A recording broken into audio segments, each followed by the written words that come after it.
పిల్లగాళ్ళు దిల్సుఖ్ నగర్లో లొల్లి పెడుతున్నారు, అశోక్ నగర్లో లొల్లి పెడుతున్నారు. నిన్న మొన్న రాహుల్ గాంధీ వచ్చి చెప్పిపోయిండు 2 ఉద్యోగాలు ఊడగొట్టురు మీరు, కేసీఆర్ది కేటీఆర్ది 2 లక్షల ఉద్యోగాలు ఇస్తా మొదటి సంవత్సరం అని చెప్పిండు. మరి 2 ఏళ్ళు అయిపోయాయి, ఎక్కడ నీ 2 లక్షల ఉద్యోగాలు అని చెప్పి పిల్లలు దిల్సుఖ్ నగర్లో అశోక్ నగర్లో గడబడి చేస్తూ ఉన్నారు. చేతనైతే గా పని చేయి, ఆ పిల్లలను పిలుచుకో. నిన్న పోయిండు అక్కడెక్కడనో ఆడ ఏంటది ఆర్టీసీ ఎక్స్ రోడ్లో ఏదో బట్టల షాప్ ఓపెనింగ్కి పిలిచిరట పోయిండు.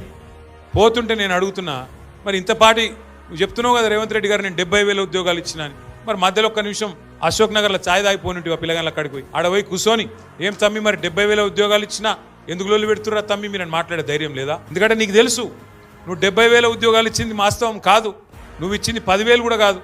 అన్ని కేసీఆర్ గారు ఇచ్చిన ఉద్యోగాలకు నువ్వు కాగితాలు ఇచ్చి దానికి కూడా పోజులు కొట్టి ఇలా అబద్ధాలు చెప్తే అబద్ధాలు ఎల్లకాలం నడువయి. కొన్ని రోజులు నడిపిస్తున్నావు, కానీ శాశ్వతంగా అది నిలువది గుర్తుపెట్టుకోవాలని కోరుతూ